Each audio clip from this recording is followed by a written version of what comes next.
আজকের এই বিশাল সমাবেশ, এই রেলি পূর্বের সমাবেশ সভাপতিত্ব করছেন কে করছেন বলেন?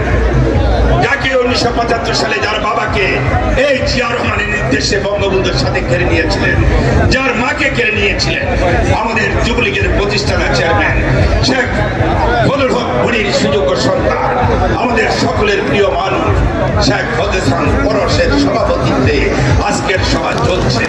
আমরা অল্প কিছুক্ষণের পরেই চেয়ারম্যান সাহেবের বক্তব্যের পরে আমরা র্যালি করব। এই র্যালি বসবে ধানমন্ডি 32 থেকে বাংলাদেশ সৃষ্টি, যে 32 বাংলাদেশ দিয়ে গেছে, সেই 32-এ গিয়ে আমরা আমাদের র্যালির সমাপ্তি টানবো। পথের মধ্যে কোন যুবলীগের নেতা কর্মীরা ধান বাংলায় আমরা যাবো না, তো সবাই 32 পর্যন্ত পৌঁছবো ইনশাল্লাহ। কিন্তু প্রশ্ন একটা, ব্যানার থাকতে পারবে না, ব্যানার প্রয়োজন নেই, ব্যানার প্রয়োজন নেই।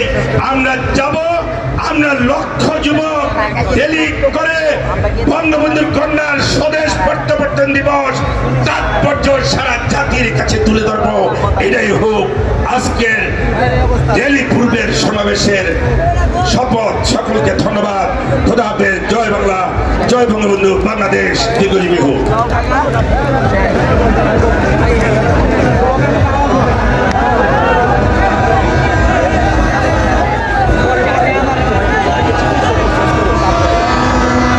সংগ্রামী বন্ধুরা, আজকের এই ঢাকা মহানগর উত্তর দক্ষিণ সভাপতি সাধারণ সম্পাদক, যার যার ব্যানার মহানগরের ব্যানারের পিছনে ওয়ার্ড থানা থাকবে, ওয়ার্ড থানায় ব্যানার দরকার নেই, থানা থাকবে। দক্ষিণে ঠিক সেই একই অবস্থা, উত্তরে সেই অবস্থা। ঢাকা জেলা, নারায়ণগঞ্জ জেলা আপনারা সেই কাজটি করবেন। আমাদের কেন্দ্রীয় কমিটির যাদেরকে